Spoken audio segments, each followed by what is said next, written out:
एक पोर होता गरीब बापाचा बाप शेतकरी कशी बशी गुजराण करायचा. दुसऱ्याच्या शेतामध्ये जायचा, दिवसभर राब राब राब राब राबायचा, स्वतः घरी संध्याकाळी घरी यायचा, स्वतःच्या पोटाला चिमटा घ्यायचा, पोराचं पोट भरायचा आणि पोराला सांगायचा बाळ शिकला पाहिजे, तू घडला पाहिजे, तू काहीतरी बनला पाहिजे. रोज बाप दुसऱ्याच्या शेतामध्ये जायचा, दिवसभर राब राब राब राबायचा, संध्याकाळी घरी यायचा, स्वतःच्या पोटाला चिमटा घ्यायचा, पोराचं पोट भरवायचा, पुन्हा पुन्हा पोराला आठवण करून द्यायचा बाळ शिकला पाहिजे, तू घडला पाहिजे, तू काहीतरी बनला पाहिजे. पोरालाही बापाच्या कष्टाची जाण होती, पोरगही शिकत होतो. आणि एक दिवस त्या बापाच्या कष्टाचं चीज झालं, पोरग जिल्हाधिकारी झालं, कलेक्टर झालं पोरग, जिल्हा ताब्यात आला पोराच्या. पण अवघ्या 8 दिवसामध्ये पोरगा कलेक्टर झाला आणि त्या कलेक्टर नावाच्या पोराने अवघ्या 8 दिवसामध्ये बापाच्या कष्टाची पांग केले, बापाची रवानगी वृद्धाश्रमामध्ये केली. आता वृद्धाश्रमामध्ये जगणं सुरू झालं होतं. सूर्य अंधारामध्ये उगवत होता आणि काळोखामध्ये मावळत होता. 17 वर्ष झाले त्या बापाला आता वृद्धाश्रमामध्ये काढून. एक दिवस जाणीव झाली की मी आता फार काळ जगणार नाही, मी आता लवकरच जाईल, पण मरण्यापूर्वी माझ्या पोराला एकदा यावं आणि मला पाहून जावा. म्हणून त्या वृद्धाश्रमाच्या अधिकाऱ्याला बोलावून पाठवलं. वृद्धाश्रमाचे अधिकारी आले आणि डोळ्यात पाणी आणून त्या म्हाताऱ्याने त्या वृद्धाश्रमाच्या अधिकाऱ्याला सांगितले, मला आता वाटत नाही की मी फार काळ जगेन, पण मरण्यापूर्वी फक्त माझी एक इच्छा आहे, माझ्या पोराला यावं आणि मला डोळे भरून पाहून जा. माझ्या पोराला फोन करा आणि सांगा त्याला तुझा बाप मरणाच्या दारात उभा आहे म्हणावं. फक्त एकदा येऊन डोळे भरून पाहून जा, बाप सुखाने मरला. त्या वृद्धाश्रमाच्या अधिकाऱ्याने त्या जिल्हाधिकारी नावाच्या पोराला फोन केला आणि सांगितलं, बाळ तुझा बाप मरणाच्या दारात उभा आहे, पण फक्त एकदा, मरण्यापूर्वी फक्त एक इच्छा आहे, तू यावं आणि डोळे भरून पाहून जावं, बाप सुखानं मरला.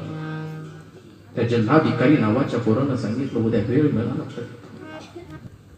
त्या वृद्धाश्रमाच्या अधिकाऱ्याचं समाधान झालं.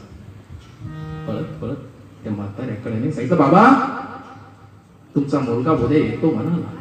अरे 17 वर्षामध्ये या म्हाताऱ्याला कधी तेवढा आनंद झाला नव्हता ना, तेवढा आनंद त्या म्हाताऱ्याला झाला.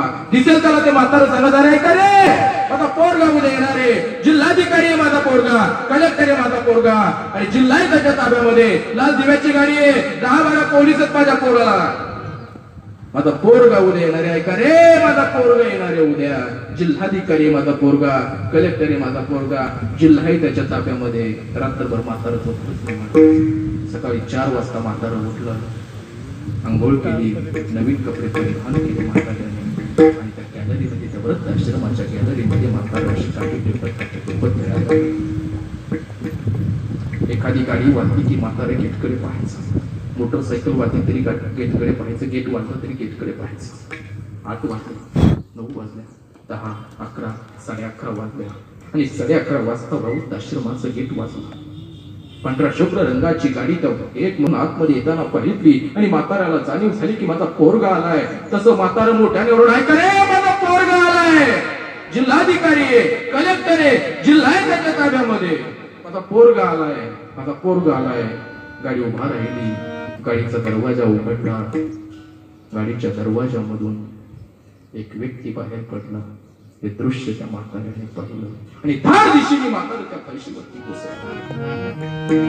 त्या गाडीमधून जिल्हाधिकारी नावाच्या पोराचा ड्रायव्हर आला होता. त्याच्या हातामध्ये एक चिठ्ठी होती. ती चिठ्ठी त्याने वृद्धाश्रमाच्या अधिकाऱ्याच्या हातामध्ये दिली. वृद्धाश्रमाच्या अधिकाऱ्याने ही चिठ्ठी उघडली आणि चिठ्ठीमध्ये लिहिलेला मजकूर वाचला. लिहिलेला मजकूर असा होता, एका महत्वाच्या मीटिंग मध्ये असल्या कारणाने मी येऊ शकत नाही, पण माझे वडील जर मेले असतील, वारले असतील तर त्यांचा अंत्यविधी आता तुम्हीच करावा. अंत्यविधीच्या खर्चाचे 5,000 रुपये मी सोबत पाठवत आहे. त्या म्हाताऱ्याने स्वतःचा अंत्यविधी कधीच करून घेतला होता, पण डोळे मात्र सताड उघडे होते आपल्या पोराची वाट पाहत. पोर मात्र